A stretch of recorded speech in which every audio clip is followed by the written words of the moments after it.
I'm all about the good vibes, the good vibes. We bout to have a good time, a good time. Leave my problems all behind, all behind. We living out the good life, yeah. I ain't gotta worry about a thing. Oh no. Had some obstacles I overcame. Oh yeah. You don't have to ever be the same. Oh Lord. Cause when we change the mind, we change the game. Coming through clutch. Coming through clutch. Coming through clutch.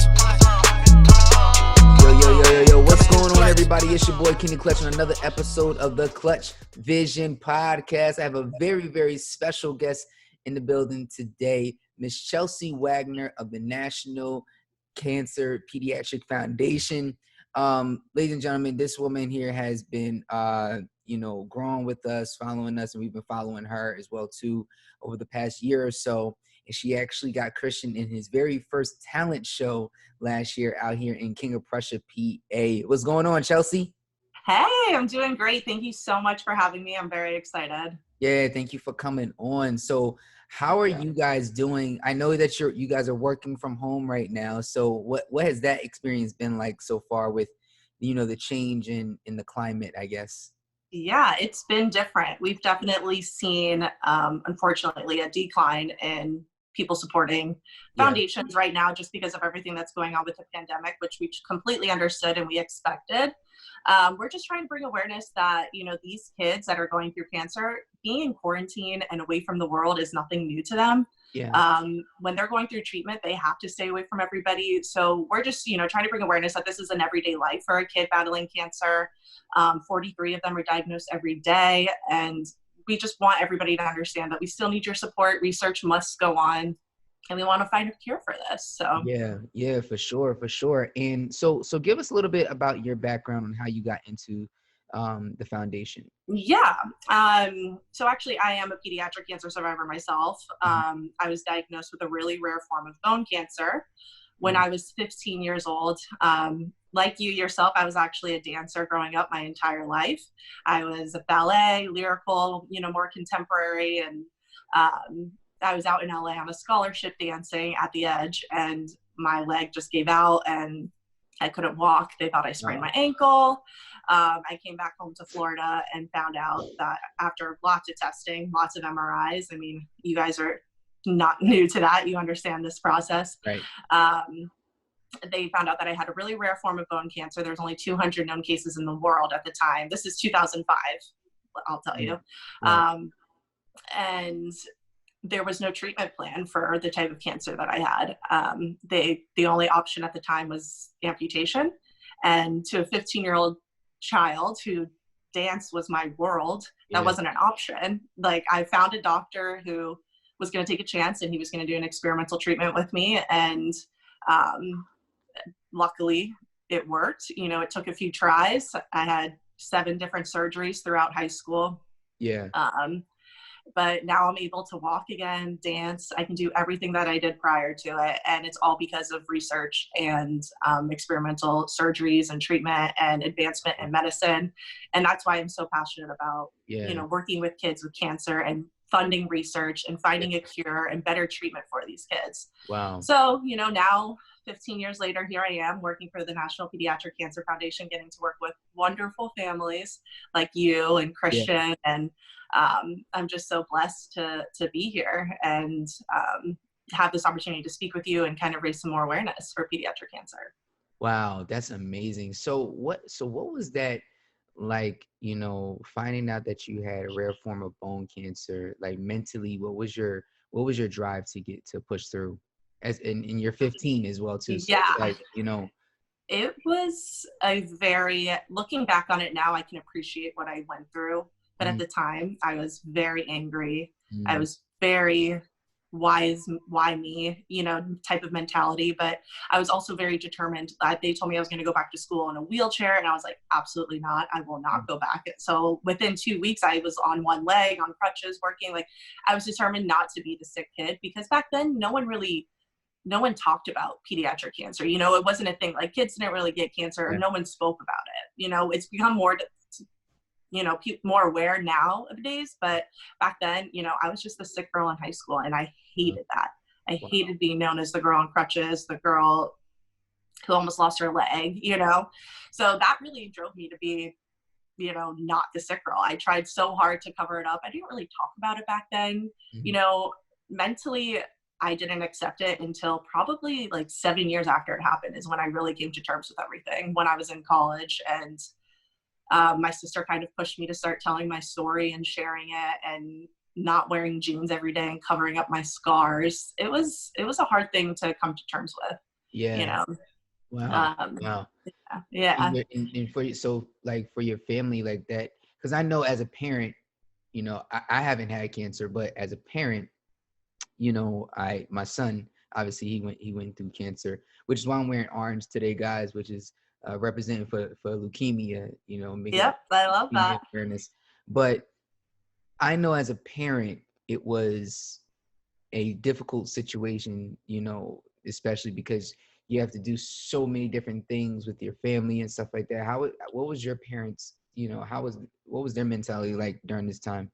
So as a 15-year-old, I was obviously very self-absorbed and I was only really worrying about how I was feeling. But now that I'm an adult and I meet families like you and see what the parents go through and how you guys feel so helpless, like you can't do anything to help your child. Like you would take on this illness for them if you could, and absolutely. I have such a wonderful relationship with my parents now because I appreciate, she slept on a cot for months at a hospital next to me. She's a teacher. She gave up working for as long as she possibly could before she had to go back to work. And, it was really hard for them, but they did such a good job of staying positive for me and really trying to lift me up. And my sister was in college at the time when I was diagnosed, and every surgery I had, she had to come down because she was my match for like blood donations and everything like that. So she had to sit in the waiting room every single time I had a surgery. And, wow.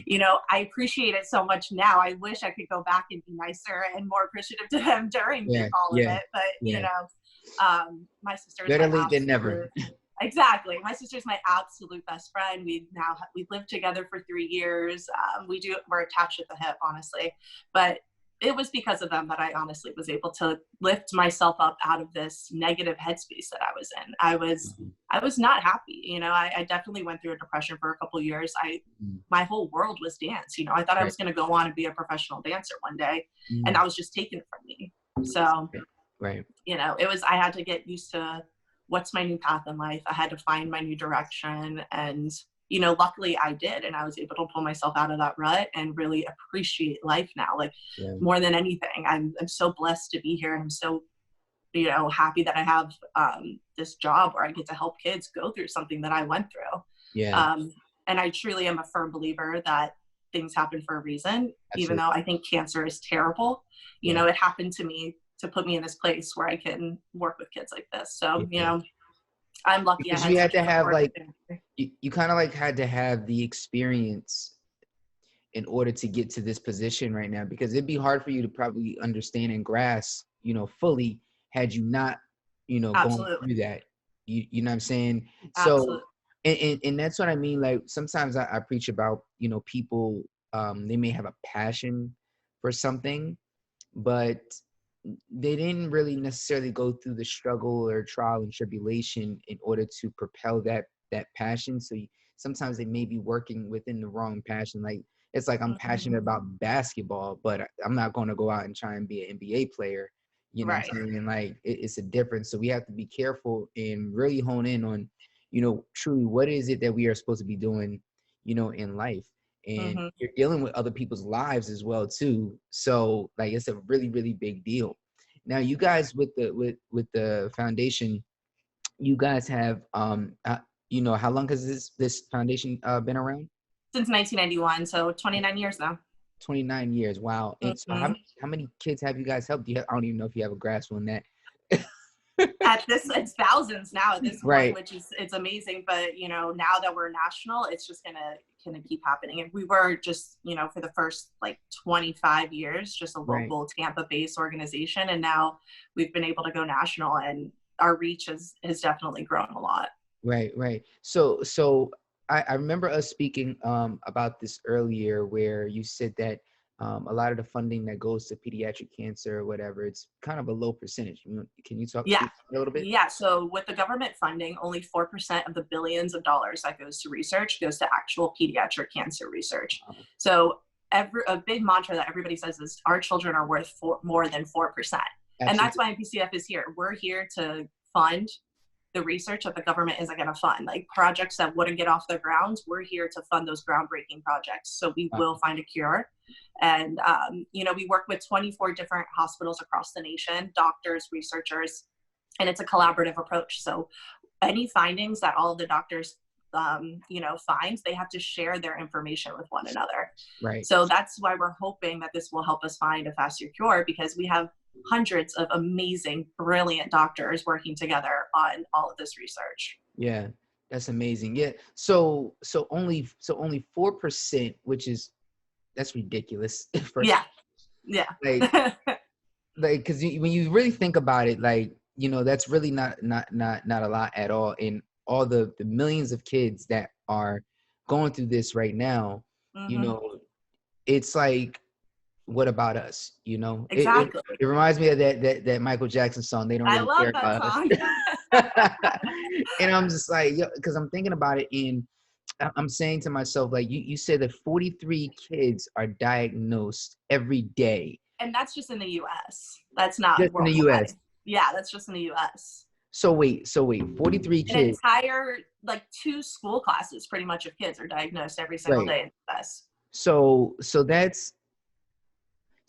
we're talking about 15,695 kids per year. Yes, good math. that are diagnosed with cancer every day. And the government funding is only funding about 4%. So do we not care about the children, because they simply are the future, and the future shows up now? I mean, that's our whole message is, the kids are our future. So why aren't we investing more in them? I mean, obviously. And this is no diss to any adult or whatever that has cancer. No, absolutely not. Just to be clear on that, guys. Yeah.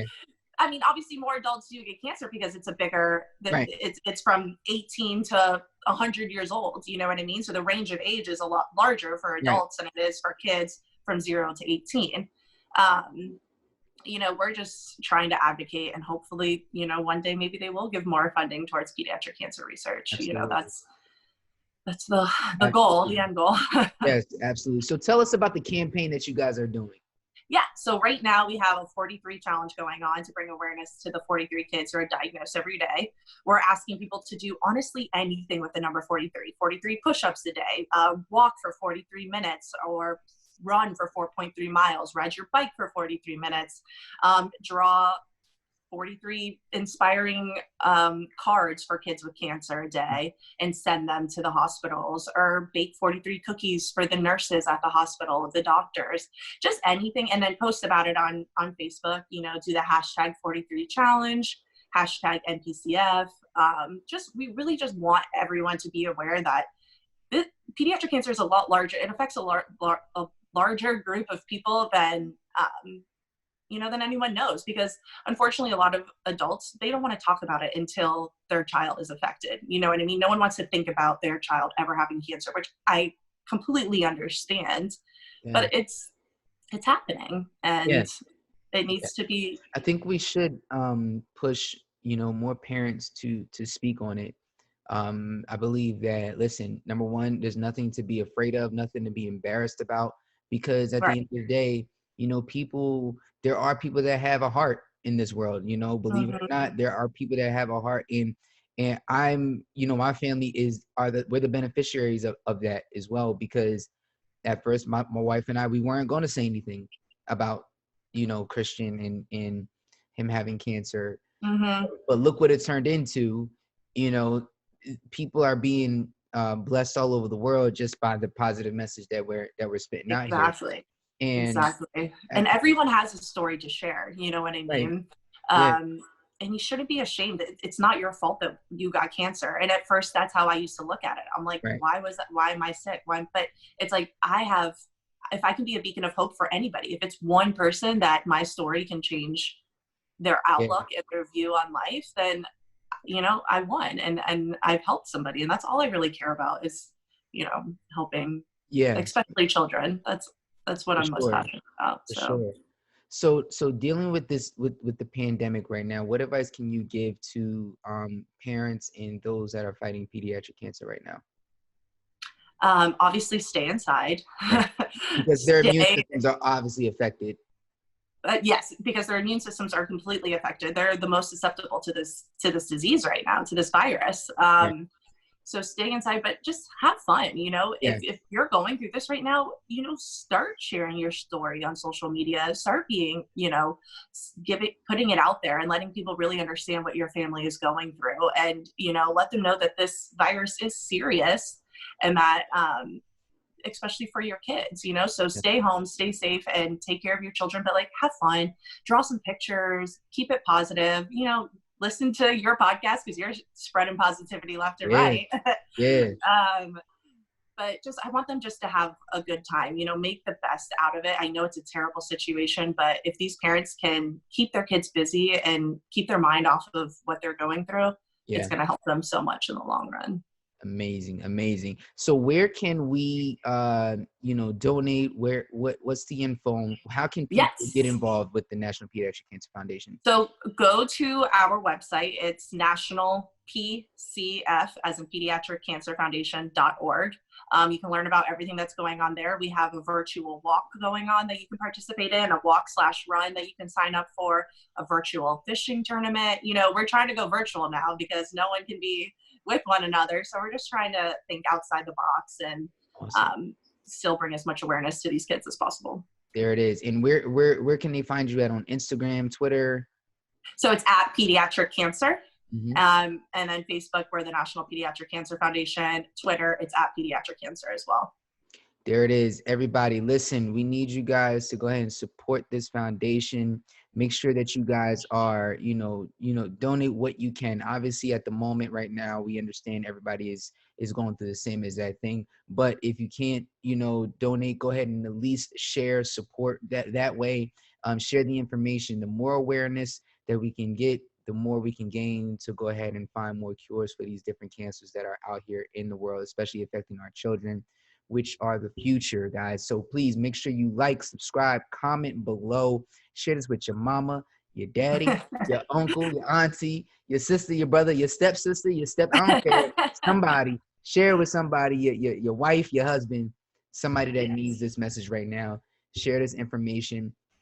If you are going through pediatric cancer right now and you don't have any funding or you don't have any support, hit the National Pediatric Cancer Foundation up, and they will surely guide you guys in the right direction. It's your boy Kenny Clutch on another episode of the Clutchvision podcast. Thank you so much, Chelsea, for coming on the show. We're gonna have to do this again and chop it up some more. Definitely. And listen. Let's continue to grow. Let's continue to push. And together, we'll get through this. Everybody, make sure you like, subscribe, comment below. It's your boy Kenny Clutch. Remember, when we change the mind, we change the game. Peace.